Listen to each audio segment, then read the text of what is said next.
दोस्तों नमस्कार, श्रीवेट्स क्लब में आपका स्वागत है। आप लोगों को सर्वप्रथम नववर्ष की ढेर सारी शुभकामनाएं।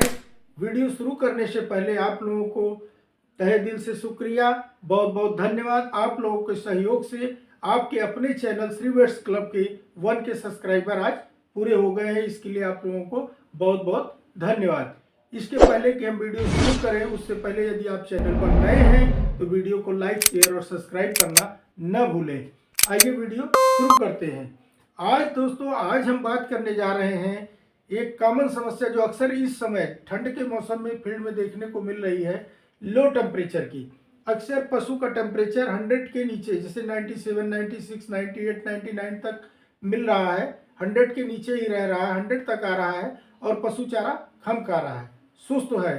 तो ऐसी स्थिति में हम क्या करें, उसका किस तरह से निदान करें और क्या उसका सही ट्रीटमेंट करें, उसी पर आज हम चर्चा करने जा रहे हैं।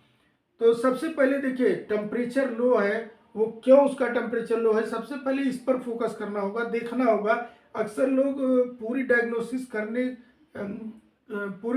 करने से पहले ही ट्रीटमेंट में आप अंधाधुंध जाकर के एंटीबायोटिक्स का प्रयोग कर देते हैं। ज़रूरी नहीं कि लो टेम्परेचर में हर जगह एंटीबायोटिक्स की आवश्यकता ही पड़े, क्योंकि लो टेम्परेचर किस कारण से पशु का हुआ है, मौसम की वजह से है कि उसको ठंड शीत लग गई है, फीवर है, क्यों उसका आखिर क्या कारण है कि उसका टेम्परेचर गिर रहा है, उसकी सटीक डायग्नोसिस करने के बाद ही आप दवाओं का चयन करेंगे।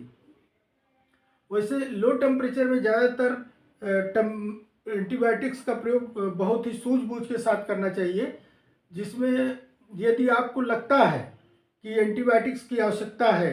देखिए, जब भी कोई एंटीबायोटिक्स का प्रयोग तब करते हैं जब कोई बैक्टीरियल इन्फेक्शन पशु के शरीर में हो। तो बैक्टीरियल इन्फेक्शन होगा तो पशु का टेम्परेचर, शरीर का टेम्परेचर बढ़ जाएगा, लेकिन उसका टेम्परेचर बढ़ नहीं रहा। ऐसी स्थिति में बहुत ही ध्यान से डायग्नोसिस करने की आवश्यकता है कि आखिर इसका टेम्परेचर कम क्यों हुआ है, कहीं इसको एल्कोलोसिस तो नहीं है, ऑफ फीड है तो क्यों चारा नहीं खा रहा है। इस सारी चीज़ों को फोकस करने के बाद ही आप उसका इलाज करेंगे। देखिए, लो टेम्परेचर तो आप देखेंगे तो मिल्क फीवर में भी हो जाता है, लेकिन मिल्क फीवर में पशु बच्चा दिए रहता है। लेकिन इस कंडीशन में जबकि आपको फील्ड में अक्सर लगभग पशु देखने को मिलेंगे जो कि लो टेम्परेचर के कारण चारा कम खा रहे हैं। तो आज उसी का हम निदान और उसी का ट्रीटमेंट बताने जा रहे हैं। तो हमने जो अभी फील्ड में देखा है, देखिए, जो यदि आपका पशु सुस्त है, चारा कम खा रहा है, उसका टेम्परेचर कम है, तो उसको हमें क्या करना है, उसमें हमें एंटीबायोटिक्स का देखिए प्रयोग कम करने का प्रयास करना है। यदि आवश्यकता पड़ लगती है आपको कि इसमें एंटीबायोटिक का प्रयोग करना है, तो आप उसमें भैंस है तो उसमें आप ऑक्सीटेट्रासाइक्लिन का भी प्रयोग कर सकते हैं।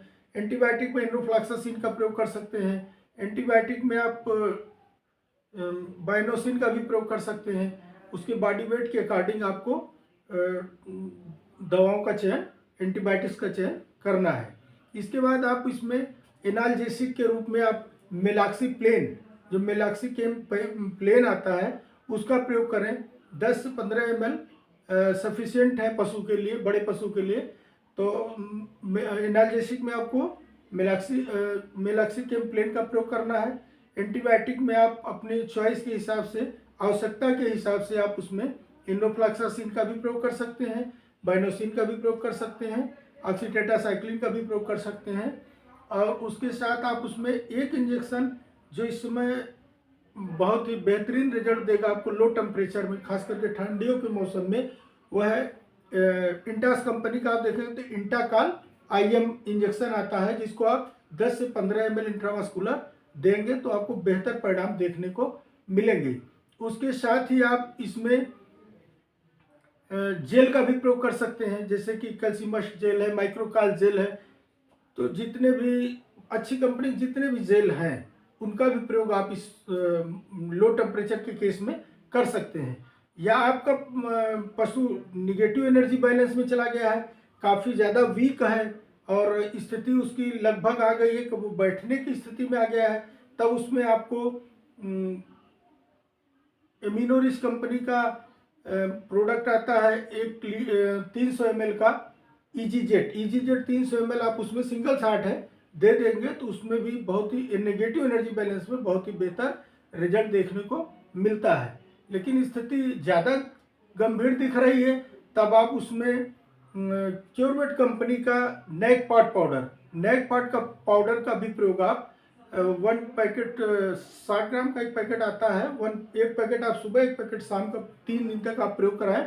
उसमें भी आपको लो टेम्परेचर के केस में, नेगेटिव एनर्जी बैलेंस के केस में बहुत ही बेहतर परिणाम देखने को मिलेगा। तो अभी हमने जो चर्चा की है वो लो टेम्परेचर का पता करिए कि लो टेम्परेचर उसका आखिर क्यों हुआ है।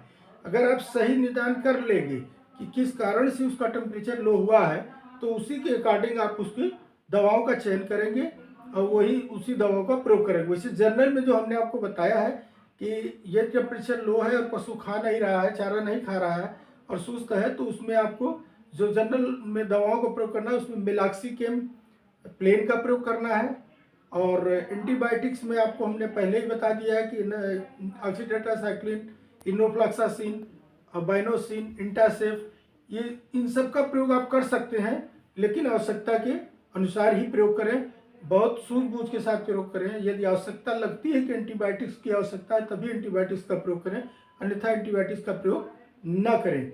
इसके बाद इसमें आपको इंटाकालाइम हमने बताया है, इंट्रावास्कुलर 10 से 15 ml बड़े पशु में आप यूज़ करिए, उसका भी बहुत ही बेहतर परिणाम आपको देखने को मिलेगा। साथ में आप या तो फिर मिकोवेट एक्सेल का भी प्रयोग कर सकते हैं, उससे भी बहुत बेहतर रिजल्ट देखने को इसमें मिलेगा। जेल आपको हमने बता दिया कि आप जेल का भी प्रयोग कर सकते हैं।